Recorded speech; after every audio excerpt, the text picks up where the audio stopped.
राम राम हरे हरे हरे कृष्ण। वसुदेव सुतं देवं कंसचाणूरमर्दनं देवकी परमानन्दं कृष्णं वन्दे जगद्गुरुम्। आप सभी वैष्णव जनों के चरणों में दंडवत प्रणाम। हरे कृष्णा। श्री कृष्ण कृपा से अब हम लोग गीता के अंतिम पड़ाव पे हैं। इसका अंतिम अध्याय मोक्ष संन्यास योग।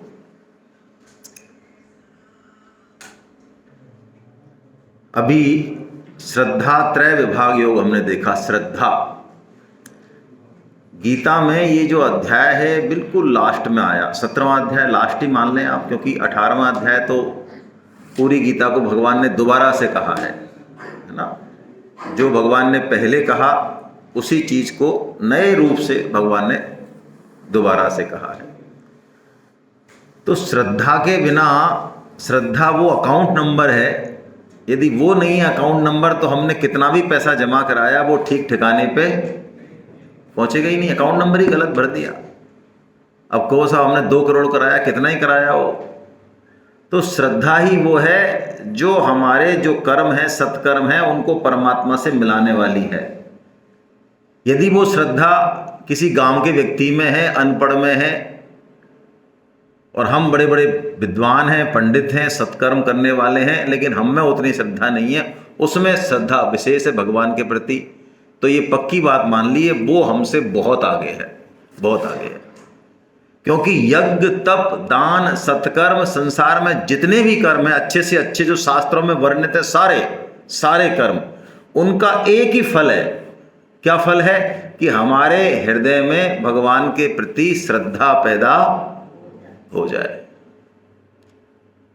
यदि श्रद्धा पैदा नहीं हुई तो उन कर्मों को कोई मतलब नहीं है। वो कर्म ऐसे ही हैं कि जैसे शास्त्र कहता है कि गधे के ऊपर जो है, पहले तो कोयला लाद रहे हम, कोयले का वजन ढोरा था वो, अब कोयले की जगह उस पर हमने चंदन की लकड़ी लाद दी। गधे को कोई फर्क पड़ा? पहले 100 किलो कोयला ले जाता था, 50 किलो, अब 50 किलो चंदन ले जा रहा है। कोई फर्क पड़ा? क्या फर्क पड़ा? वो तो 50 किलो ही ले जा रहा है। तो ऐसे ही हम पहले जो है फालतू उल्टे सीधे विचार और इसमें लगे हुए थे। अब ठीक है, हमने थोड़ा अच्छा काम करना चालू कर दिया, लेकिन अभी भी भगवान के प्रति श्रद्धा वर्धा कुछ नहीं है। तो ये जो शास्त्रों का वजन हमने डाला खोपड़ी पे, शास्त्र पढ़े, अच्छे काम करे, ये एक तरह से खरस चबाही चंदन में गधे का सब बोझ है, गधे की तरह चंदन का बोझ है। बोझ तो अच्छा वाला है, चंदन तो अच्छा है, लेकिन है बोझाई। तो श्रद्धा हमारे हृदय में होनी चाहिए, ये बहुत महत्वपूर्ण बात है। ये श्रद्धा आएगी कैसे? जब तक हम अपने कर्तव्य कर्म का पालन नहीं करेंगे, हमारे हृदय में श्रद्धा पैदा नहीं होगी। श्रद्धा करनी पड़ती है शुरू में। तो जैसे कि हमारी अपने माता पिता पे श्रद्धा है या नहीं? हम मानते हैं कि नहीं मानते कि ये हमारे माता पिता हैं? आप 1 लाख आदमियों से पूछ लो, सभी मानते हैं। किसी ने भी डीएनए टेस्ट नहीं कराया तो क्या पता हॉस्पिटल में बदल दिए हो।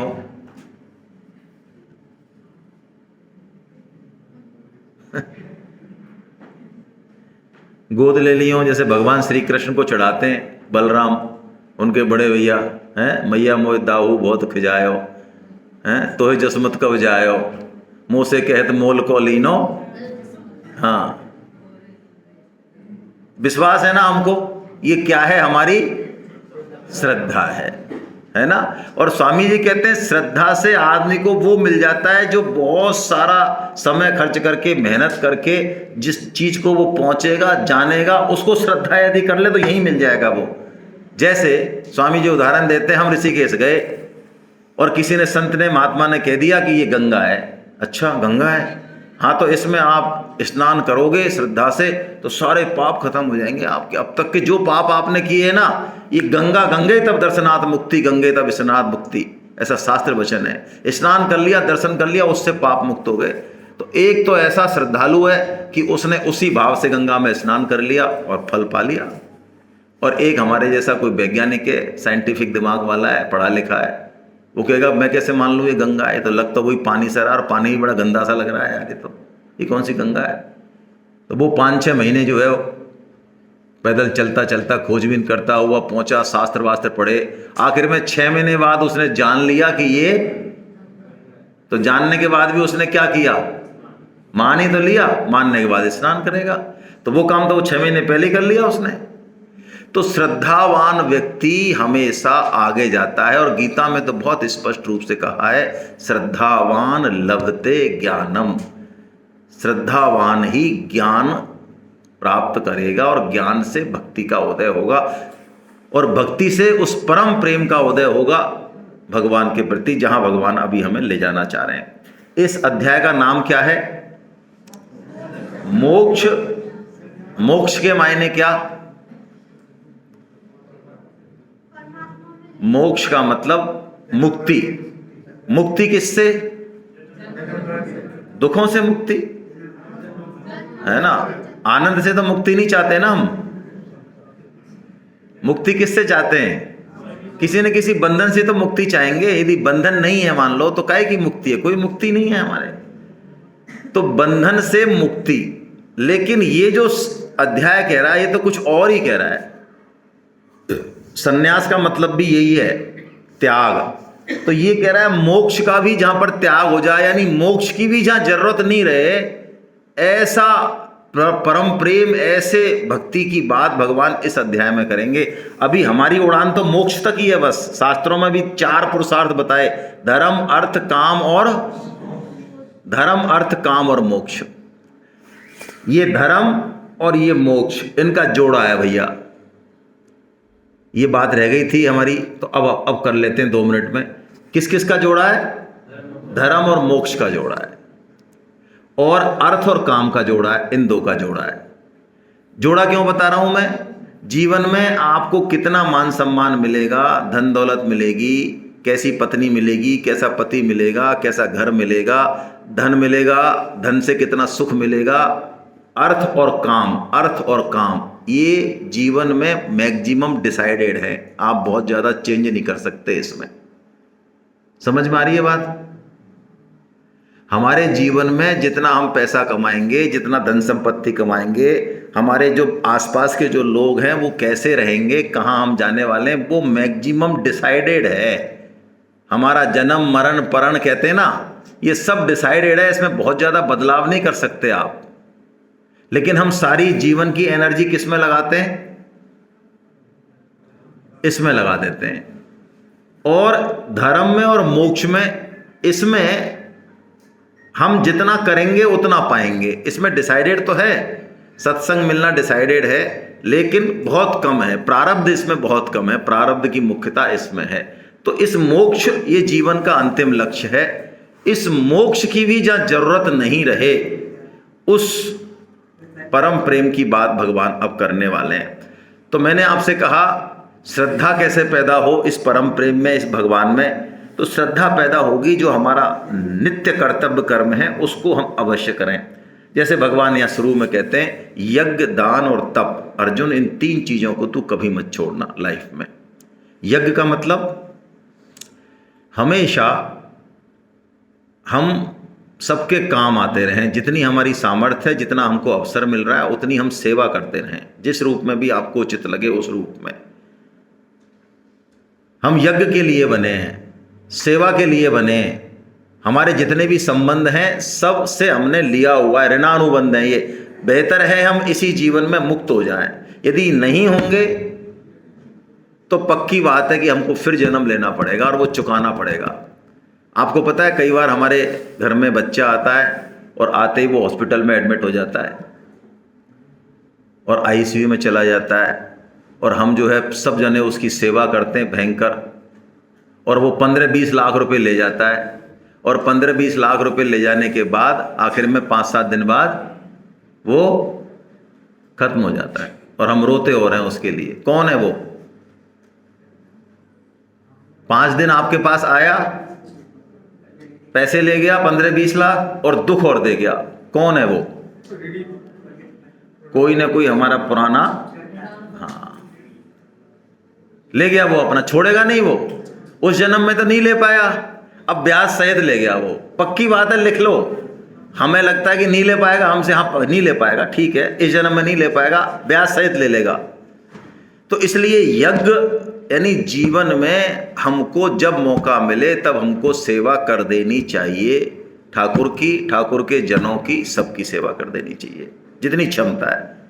तब क्या है, ये तीन चीजें हैं जो हमेशा रोज करनी चाहिए। तब क्या है, जीवन में हमारे परिस्थितियां आएंगी अच्छी बुरी, यदि आपने कोई लक्ष्य बनाया तो जल्दी आएंगी, लक्ष्य नहीं बनाया ऐसी टाइम खराब कर रहे हो तो कुछ नहीं आएंगी। जैसे कि मैं कहूँ आपने गीता प्रचार का लक्ष्य बनाया, उदाहरण के तौर पे बता रहा हूँ, और भी हो सकता है, 5 आदमियों को जोड़ना है, तो 5 के लिए आप 25 आदमियों से बात करेंगे। 25 आदमियों से बात करेंगे तो आपके सामने कई तरह की स्थितियां आएंगी, कई तरह की बातें आएंगी। उसको आप प्रसन्नतापूर्वक सहन कर लो और भगवान के काम पर दृष्टि रखो, ये तप हो गया।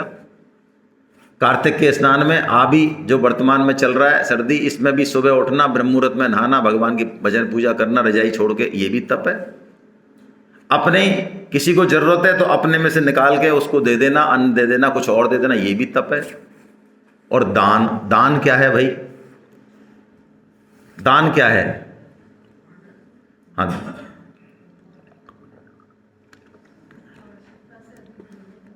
गीता में दान को शेयरिंग कहा, देना नहीं। दान को गीता में ऐसा कहा जिसका जो है उसको हमने, और हम ऋण मुक्त हो गए। तो जैसे बैंक का ब्याज, कर्जा हम लें और कर्जा चुका दें हम, तो जैसी प्रसन्नता हमारे अंदर होनी चाहिए कि यार कर्जा चुक गया आज, तो यार लोन लिया था आज चुक गया यार, कलेश कटा यार, बहुत बढ़िया रहा। दान देने के बाद यदि ऐसा भाव मन में आए तो हमने दान दिया, और दान दिया और यहाँ लिख लिया, डायरी में नोट कर लिया यहाँ पे, तो फिर ये दान नहीं मानती गीता। गीता ये मानती है इस देश का, समाज का, प्रकृति का हमारे ऊपर एहसान है जिसको कि हम दान के माध्यम से थोड़ा बहुत चुका रहे हैं। तो ये 3 काम हमको करने चाहिए, यज्ञ, दान, तप। अब देखिए यहां पे गीता ने 3 गुण बताए, आपने सबने पढ़े हैं आपने, कौन कौन से 3 गुण बताए गीता में? सतोगुण, तमोगुण और,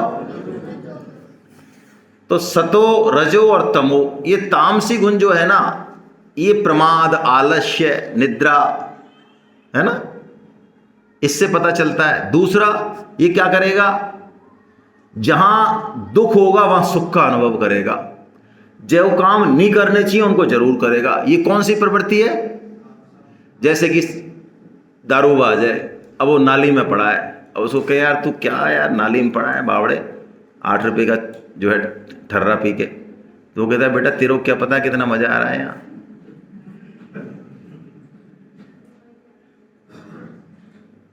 मजा है वहां पे? मजा नहीं है, लेकिन उसको क्या लग रहा है?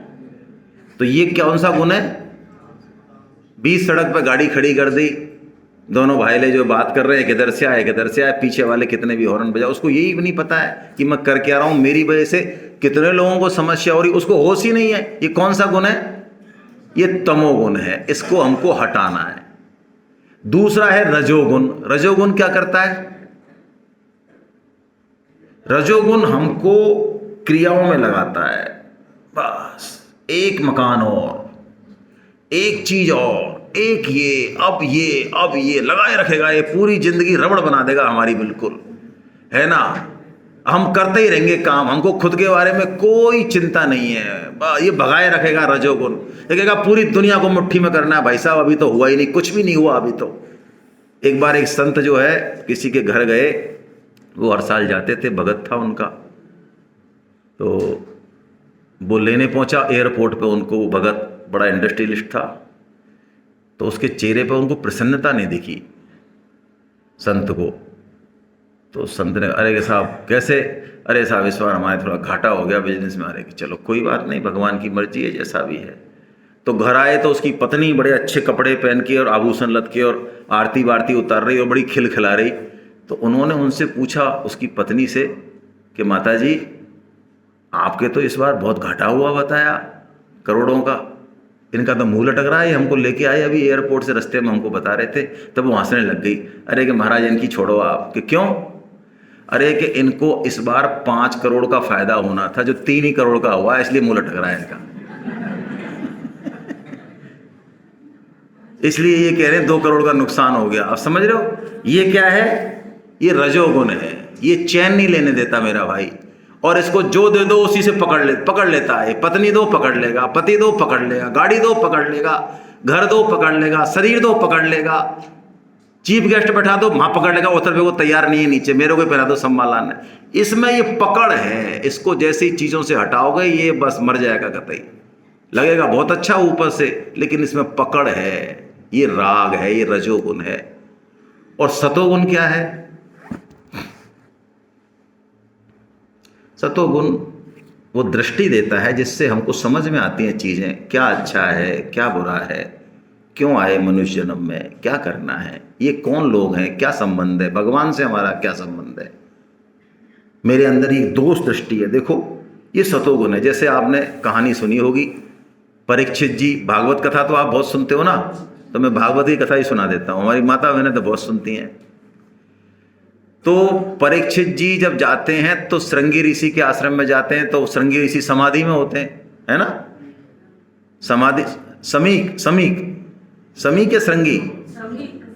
समीक ऋषि हैं। श्रृंगी तो उनका पुत्र है। समीक ऋषि समाधि में, तो वो पानी मांगते हैं, उनका कंठ सूख रहा है राजा परीक्षित का, वो सुनते नहीं है। वो सुनेंगे कैसे, वो तो समाधि में है।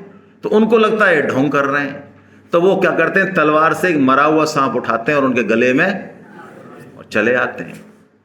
उधर उनको श्रृंगी ऋषि को पता चलता है, वो कौशिकी नदी पे, तो वहीं से वो उठाता है कौशिकी नदी से, और वाणी वज्र का प्रयोग करता है। ब्राह्मणों में ताकत थी पहले, अब नहीं है ना, क्योंकि मन वाणी शुद्ध थे। आज भी किसी के मन वाणी शुद्ध हो तो उसकी वाणी जो कहेगी वो होके रहेगा, चैलेंज जाइए। अभी भी हैं ऐसे कुछ, आपको चाहिए तो मिलवा देंगे।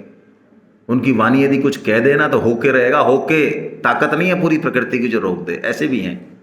लेकिन उनकी वाणी असत्य बोलेगी नहीं कभी। तो उन्होंने दे दिया कौशिकी नदी का कि जा तक्षक काटेगा तेरे को। अब आप देखिए, परीक्षित को जब वो बहल आए तो रास्ते में ये महसूस हो गया कि यार मैंने कितना बड़ा अपराध किया है। एक ब्राह्मण के, एक ऋषि के गले में मैंने, उनको ये नहीं आया कि यार मेरे को पानी नहीं मिला, उनको अपनी गलती फील हो गई। और जब उनको पता चला कि तक्षक ने तेरे को 7 दिन में उसने कहा बहुत अच्छा किया है, इस पाप का दंड मिलना ही चाहिए मेरे को यार, जिससे कि मैं दोबारा ऐसा गलत काम।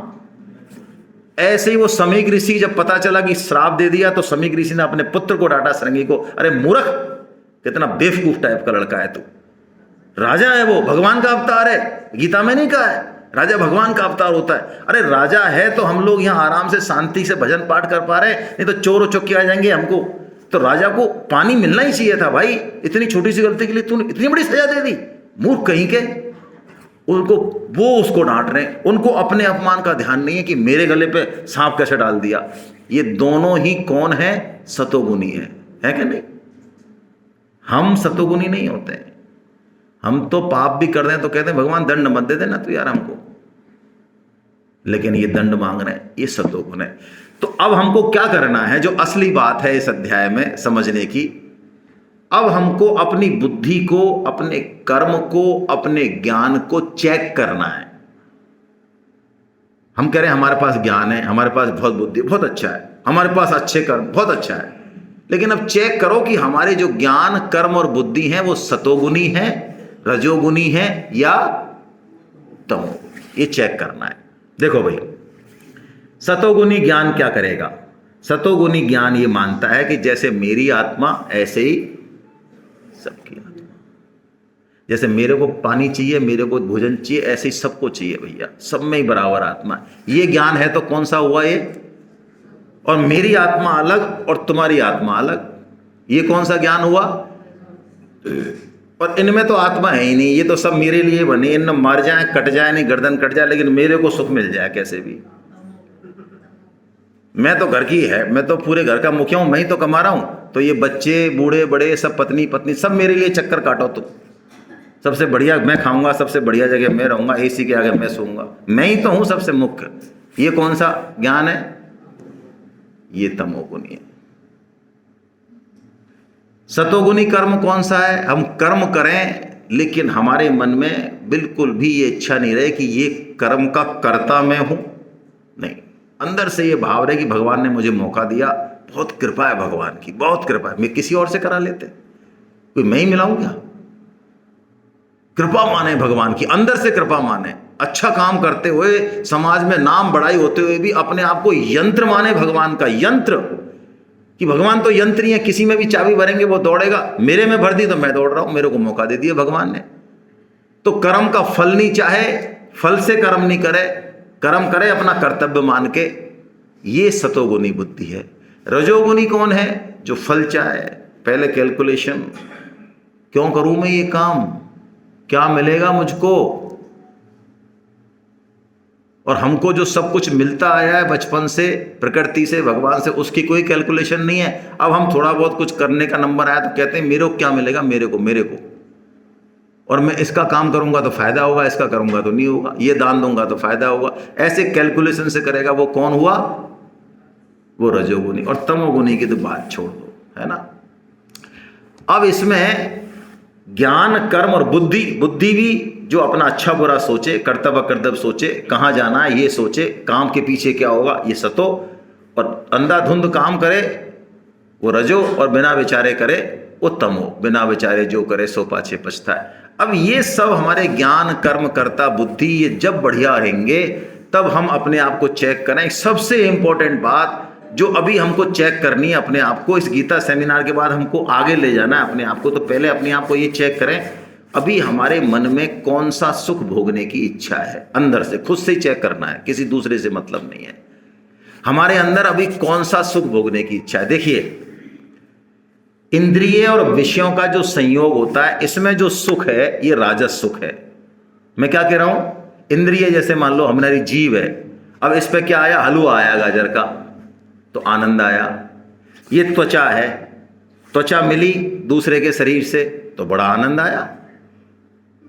तो इंद्रिय और विषय, इनके संयोग, व्हाट्सएप देख रहे बड़ा मजा आ रहा है, निंदा कर रहे हैं बड़ा मजा आ रहा है, ये जो सुख हमको महसूस हो रहे हैं इनका नाम दिया राजस सुख।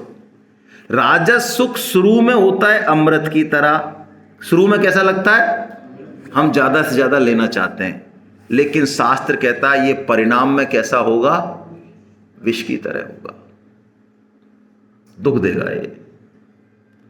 और सात्विक सुख जो है, भगवान कहते हैं सात्विक सुख मतलब भगवान की तरफ चलना, ये मान लो आप, तो गीता रामायण पढ़ना सात्विक सुख, भगवान की चर्चा करना सात्विक सुख, माँ बाप की सेवा करना सात्विक सुख, अपना कर्तव्य कर्म निष्काम भाव से करना सात्विक, उसमें यदि आपको आनंद है तो ये कौन सा सुख हुआ? ये शुरू में लगेगा आपको विष की तरह, लेकिन परिणाम में क्या देगा? अमृत देगा। तो अब हम चेक करें अपने आप को कि अभी हमारा कौन सा सुख लेने का मन कर रहा है। यदि हमारा राजस सुख लेने का मन कर रहा है तो हम इस प्रवृत्ति को बदलें। हम ये माने कि राजस सुख में वास्तव में सुख नहीं है, ये राजस सुख, शास्त्र कहता है सज्जनों हम इसको मान लें, ये खुजली सुख है। ये कौन सा सुख बताया? ये खुजली सुख है। इसको हम जब खुजालते हैं तो बड़ा मजा आता है, लेकिन बाद में क्या हो जाता है? घाव हो जाएगा। ये सुख नहीं है। और इनमें सुख होता तो अब तक हमें इसमें पेट भर चुका होता, हमारा पेट भर ही नहीं रहा है। जिस भी सुख में हम संसार में सुख मानते हैं उस काम को हमने कितनी बार कर लिया, हमारा पेट नहीं भरा, इसलिए कि उसमें सुख नहीं है। लेकिन जैसे ही हम अपने विवेक को समझा के और सात्विक सुख की तरफ आएंगे, भगवान की तरफ आएंगे, आप पक्की बात मानिए थोड़े बहुत दिनों में आपको भजन से, कीर्तन से, भगवान के नाम से, माला से, गीता से, रामायण से एक अलग तरह का आनंद आएगा, एक अनुभूति होगी, और वो कभी टूटेगी नहीं, वो बढ़ेगी दिन पर दिन। अब करके देखिए, अभी नहीं आएगा समझ में, यदि राजस सुख है तो नहीं आएगा, लेकिन थोड़ा सा मान लेंगे तो आएगा। तो भगवान ने कहा हमको सात्विक सुख की तरफ चलना, ये अपने आप हमारा ज्ञान, कर्म, कर्ता, बुद्धि, यज्ञ, तप, दान, आहार वाहार सब ठीक हो जाएंगे यदि हमने ये सुख को चेंज कर लिया। घड़ी में एक पुर्जा बदल दो, सारे पुर्जे चलने लग जाएंगे ठीक अपने आप, सारे। इनको सबको ठीक करने की बजाय इस एक जगह ठीक कर लो, ऐसा भगवान ने कहा। और अब अंत में भगवान जो है बहुत जबरदस्त बात बताने वाले हैं अर्जुन को। भगवान ने एक बात कही, ये कर्म योग बताया। भगवान ने क्या लिखा हुआ? I love Karma. देखो भाई, रोके करो चाहे हंस के करो, काम तो करना गीता ने कह दिया ऐसा संभव नहीं है कि हम काम नहीं करें। रिटायरमेंट होते हैं लोग, कई लोग रोते हुए होते हैं, कई चाहते हैं कि हमको दोबारा और मिल जाए कहीं, कई हंसते हुए होते हैं, दोबारा अपना नया काम करते हैं, कोई समाज के लिए काम करते हैं। तो हमको जो कर्म मिला, अभी हमको मान लो स्त्री शरीर मिला, पुरुष शरीर मिला, गरीब घर में मिला, अमीर में मिला, अफसर बनाए, कर्मचारी बनाए, बाबू बनाए, किसान बनाए, जो हम बनाए भगवान ने अभी पुराने कर्मों से बनाए, इसमें भगवान का भी लेना देना नहीं है। उसी हमारा जो कर्म है, हमारी पोजीशन है, उसी को ही हम प्रेम पूर्वक करें, बड़ा आनंद आएगा। वही कर्म योग है। भगवान ने इसमें कहा स्वे स्वे कर्मण्य अभिरति। पहली जो लाइन है, इसका जो पहला चरण है बड़ा जोरदार है। अपने अपने कर्मों में हमारी प्रीति हो जाए, अभिरति हो जाए। कई बार आप देखते होंगे कि ऐसे भी कुछ लोग होते हैं, हालांकि कम होते हैं, कि जैसे दादा ने पोते को कहा कि बेटा जरा ये पानी लिया या जरा ये काम कर दे, तो दो पोते हैं तो दोनों तीनों दौड़ते हैं कि नहीं मैं करूँगा, दादाजी की जूती मैं लाऊंगा या मैं पिलाऊंगा पानी। दूसरा कहता है नहीं नहीं मैं लाऊंगा। ऐसे भी होड़ होती है, लेकिन आजकल कम देखने को मिलती है, पहले होती थी। इसका मतलब मेरे थोड़े से काम करने से दादाजी खुश हो जाएंगे और दादाजी को खुश देख के मेरे मन में आनंद है। ये क्या हो गया? ये रति हो गई, ये कर्म योग हो गया। और एक ये हो गया अरे मर तू यार, मेरे कोई मेरा ही ना, मैं ही होगा घर में तो मेरे पीछे पड़ा रहता है। इतने लोग हैं, इनसे कहना ये क्या है? ये कर्म ठोक है भाई, ये कर्म योग नहीं है। भगत सिंह की मां ने जब कहा उनसे कि बेटा मैं बीमार हूं, मेरी हालत खराब है और तू वहां जा रहा है जहां से लौटने की उम्मीद नहीं है, तो मेरी तरफ नहीं देख रहा है। तो उसने कहा मां आज भारत मां को मेरी जरूरत है और जो काम मैं करने जा रहा हूं, ठीक है मैं तेरी सेवा नहीं कर पा रहा हूं, इसके लिए मैं तेरे से क्षमा मांगता हूं, लेकिन मैं जो काम करने जा रहा हूं तेरा माथा, तेरा मस्तक गर्व से ऊंचा हो जाएगा। मैं वो काम करने जा रहा हूं, मैं भगवान और देश के लिए मरने जा रहा हूं। अपने कर्म में हंसते हंसते आप सोचो आप हम अपने ऊपर लेके देखें। आज हमको फांसी लगने की सजा हो जाए और 7 दिन बाद फांसी लगनी हो भाई, हम अपने ऊपर सोचें क्या हमारा वजन बढ़ सकता है? सोचो आप, कितने हम महावीर हों, वली महावट हों, मौत सामने नाच रही है, आपको हलवे में स्वाद आ जाएगा, उनको हलवे में स्वाद आ रहा है। वर्जिश कर रहे हैं, वो व्यायाम कर रहे हैं सुबह, जेलर कहता है अरे भगत सिंह तुमको आज फांसी लगने वाली है दिन में 11 बजे, तुम वर्जिश कर रहे हो। उसने कहा ये शरीर अगले जन्म में भी भारत माँ की सेवा करने के काम आएगा, ऐसे कि ऐसे इस भाव को लेके जाऊंगा। वजन नापा तो 8 किलो वजन बढ़ा हुआ था भगत सिंह जी का। इसे कहते हैं अपने कर्मों में रति। भगवान कहते हैं कहीं जाने की जरूरत नहीं, कोई जंगल जाने की जरूरत नहीं, कोई गेरुआ, तू हल चलाता हुआ, तू दुकान करता हुआ, तू सब्जी बेचता हुआ, तू रोटी बेलता हुआ, तू झाड़ू लगाता हुआ भी मुझको प्राप्त कर सकता है। हर कर्म में मैं बैठा हूं, तू उस कर्म की साइंस को समझ। क्या बात है, कैसा कर्म योग है। इसके बाद भगवान ने बड़ी जोरदार बात कही।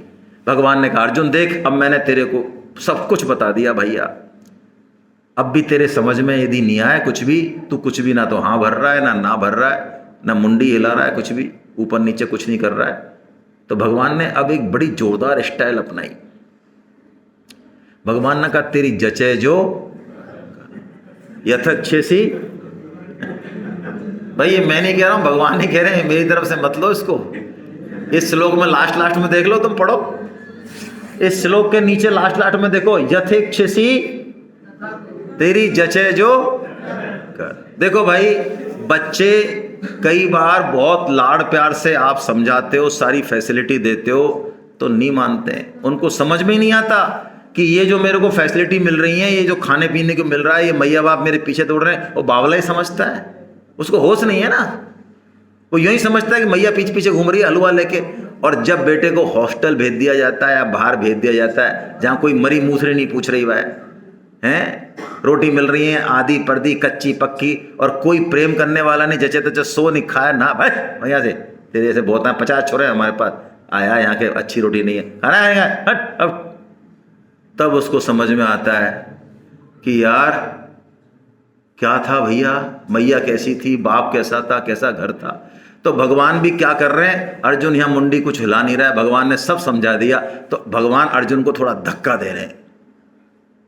जब प्रेम होता है ना, प्रेम होता है, बहुत ज्यादा प्रेम होता है। देखो पत्नी का मान लो पत्नी में प्रेम है, पति का प्रेम है, भाई का भाई में, किसी में भी हो सकता है।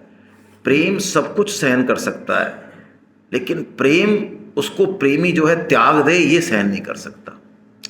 वो 1 साल रह लेगा अकेला, अकेली रह लेगी, लेकिन मन से जुड़ाव है उसका, इसलिए रह लेगी। भगवान के प्रति अर्जुन की निष्ठा भी ऐसी ही है। आप सोचो, महाभारत युद्ध शुरू हुआ, उससे पहले ही महाभारत युद्ध का निर्णय हो गया था। कैसे हो गया?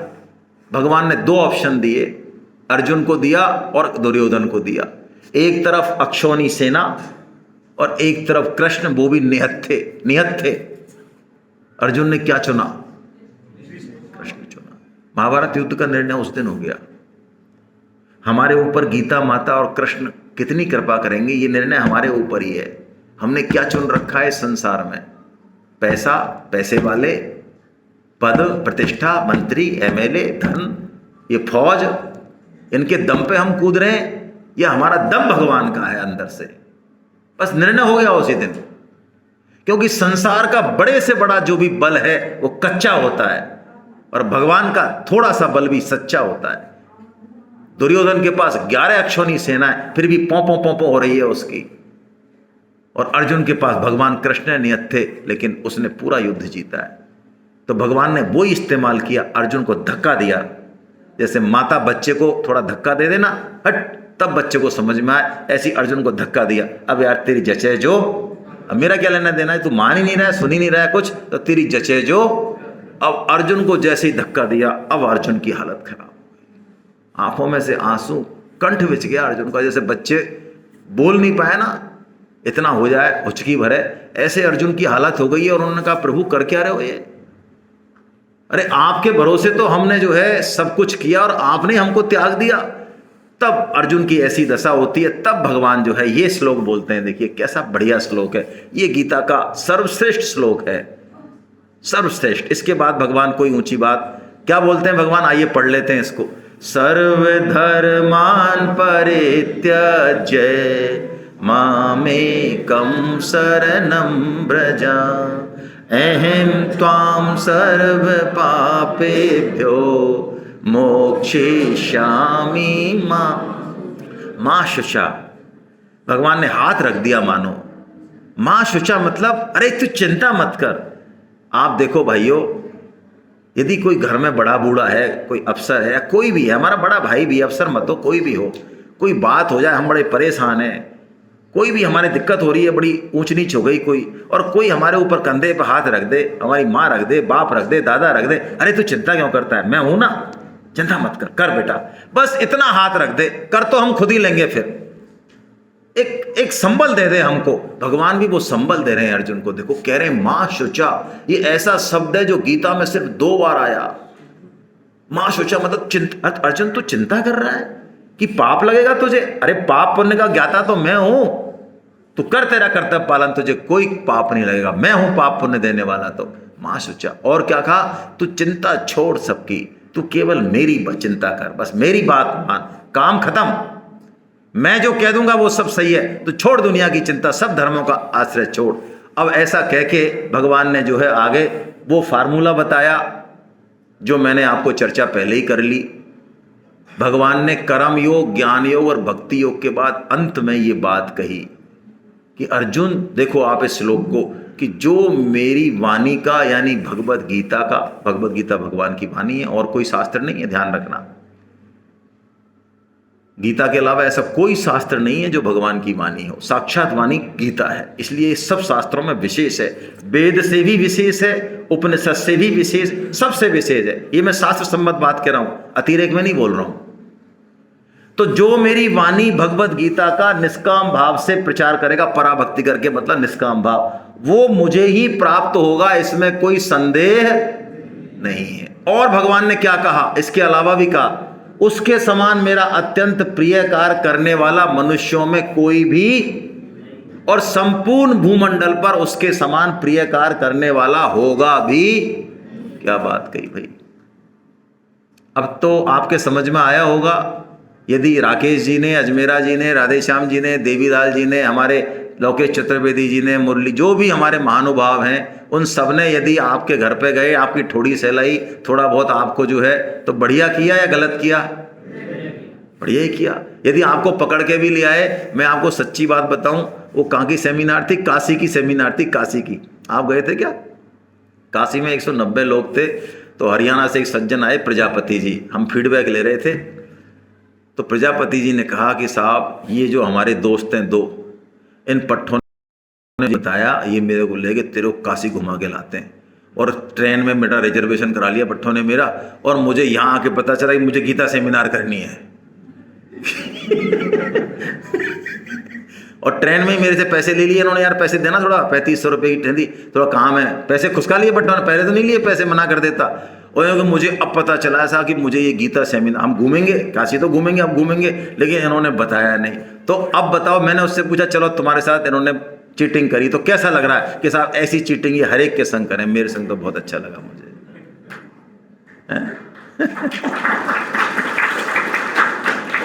तो भगवान, चीटिंग हम वैसे नहीं करते क्या भाई? बताओ, कहाँ चीटिंग नहीं करते? बताओ, स्कूल में नहीं करी, घर में नहीं करी, दोस्त कहाँ नहीं करते? सब करते ही हैं, अभी भी करेंगे ही हम। हाँ, जब भगवान हमारे जो है चोर हैं, तो हम चोर के तो वंशज हैं, थोड़ी बहुत चोरी तो हमारे बनती है भाई। तो भगवान के लिए थोड़ी चीटिंग भी कर लें, अपने पद प्रभाव का इस्तेमाल कर लें, तो कौन सी बड़ी बात है? करना ही चाहिए। तो भगवान की गीता का प्रचार हम अवश्य अवश्य करेंगे। आपका ये भाव बना रहे, गीता का ये भाव आपके हृदय में रहे, तो प्रचार करें। और जो हम गीता पढ़ रहे हैं, ये लोग जो आपने सुना होगा 4 बार 5 बार आए हैं सेमिनार में, तो इनकी बुद्धि कोई कमजोर नहीं है, ऐसा मत समझ लेना कि इनकी बुद्धि कमजोर है, इनको समझ में कम आता है। देखो, गीता पढ़ने का भगवान क्या बता रहे हैं? भगवान कह रहे हैं, जो मनुष्य इस गीता का अध्ययन करेगा, उसके द्वारा मैं ज्ञान यज्ञ से पूजित होऊंगा। क्या कह रहे हैं? तो हमारा 2 दिन से क्या चल रहा है? और 4.24 से और 4.32 तक आप पढ़ना, उसमें भगवान ने 14 तरह के यज्ञ बताए, परोपकार। और मैं आपको बता दूं, इसको सुन लें आप, दुनिया में बड़े से बड़े काम उन 14 कामों में हैं। जितने भी आप परोपकार करेंगे वो सब 14 में हैं। और भगवान ने फिर 4.33 बोला, जहां कहा कि अर्जुन, जितने भी मैंने ये परोपकार बताए, द्रव्य में यज्ञ बताए, इनसे श्रेष्ठ है कौन सा? ज्ञान यज्ञ। हम बैठे बैठे ज्ञान का फायदा ले रहे भगवान के बच्चे ने, मैं नहीं कह रहा हूं। अब भगवान ने पूछा अंत में अर्जुन से, अर्जुन भैया, मैंने तेरे को पूरी गीता सुना दी, तेरा मोह नष्ट हुआ कि नहीं हुआ? तो अर्जुन जो बोल रहे हैं वो बड़ी जबरदस्त बात बोल रहे हैं। नष्टो मोहि स्मृतिर्लब्धा त्वत्प्रसादात् मयाच्युता स्थितोऽस्मि गतसन्देहः शेचनम तव। भगवान से कह रहे हैं, अर्जुन प्रभु मेरा मोह नष्ट हो गया, लेकिन क्यों? आपकी कृपा से। देखो, ये भाव अंदर से होना चाहिए, ऊपर से नहीं। ऊपर से तो हम कहते रहते हैं भगवान की कृपा से हो रहा, नहीं नहीं नहीं नहीं। अर्जुन अपने मोह नष्ट में भगवान की कृपा ही कारण मान रहे हैं, अपनी इंटेलिजेंस ही कारण नहीं मान रहे हैं। अब मोह नष्ट हो गया, कैसे मान लें? तो अर्जुन ने जो बोला है ना, अब इस बात को आप, लास्ट बात है ये गीता की, इसको जीवन में धारण कर लेना चाहिए भाई। भगवान की सेवा करना क्या है? भगवान की आज्ञा का पालन। सेवा का मतलब क्या होता है? आज्ञा का पालन। संत की सेवा का मतलब क्या है? यदि आपके कोई गुरु हैं, सदगुरु हैं, शास्त्र हैं, यदि गुरु आपके भगवान कृष्ण यदि गुरु हैं, राम है, और आप कह रहे हैं हम इनकी सेवा कर रहे हैं, तो उनकी आज्ञा का पालन कर रहे हैं, नहीं कर रहे हैं। माता पिता की सेवा का मतलब है माता पिता की आज्ञा का। यदि आप आज्ञा का पालन नहीं कर रहे तो कोई सेवा वेवा नहीं कर रहे हैं। भरत जी ने ये बात कही है। भरत जी जब जाते हैं राम के पीछे पीछे, तो पैदल जा रहे हैं, तो लोगों ने कहा कि महाराज आप चक्रवर्ती राजा होके और पैदल जा रहे हो, ये कर क्या रहे हो आप? तो भरत जी ने जो बोला है ना, वो है सेवा।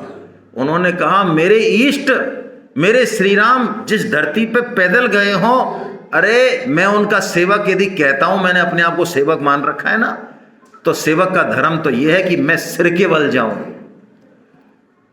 सिर भर जाऊं उचित अस मोरा, सब ते सेवक धर्म कठोरा।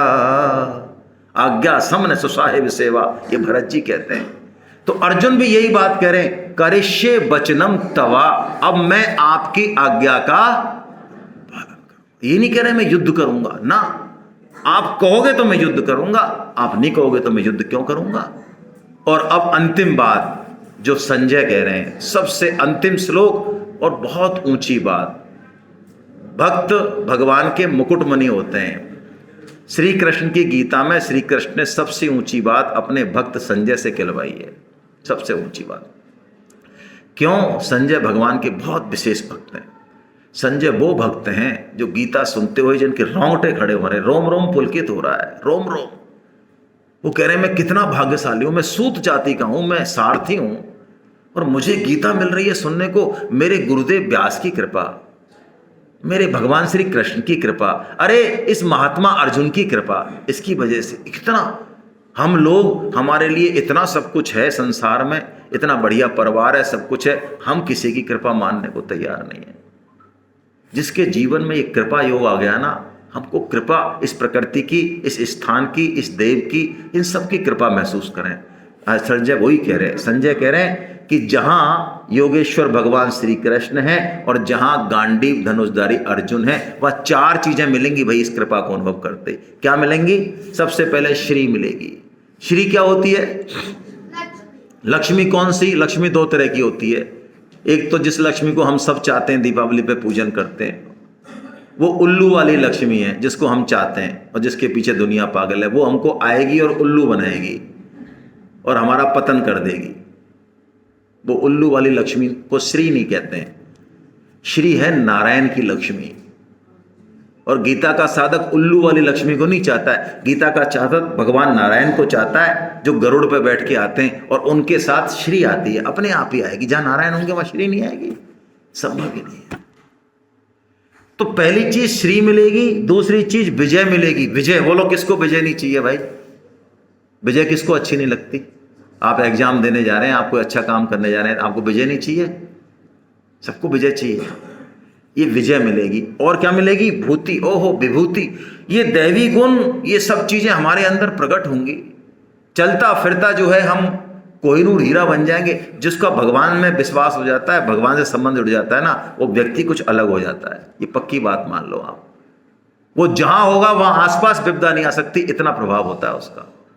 और चौथी चीज क्या मिलेगी? अचल नीति। वो जो सोचेगा, वो जो कर देगा, वही नीति हो जाएगी।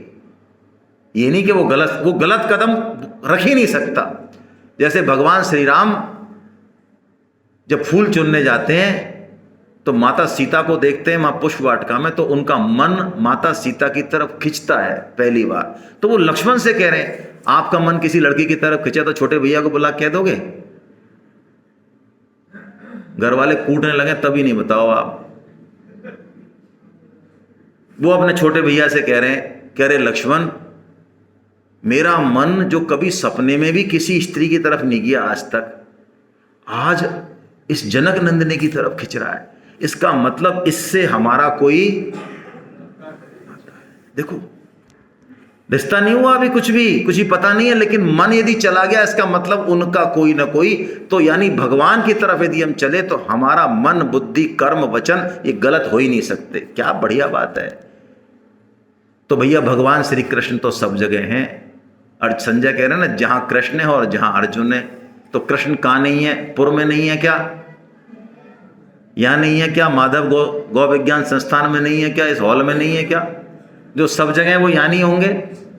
और जो सब काल में, वो क्या अभी नहीं होंगे? 4 बजे 3 बजे अभी भी होंगे। तो कमी किसकी है भाई? अर्जुन की कमी है।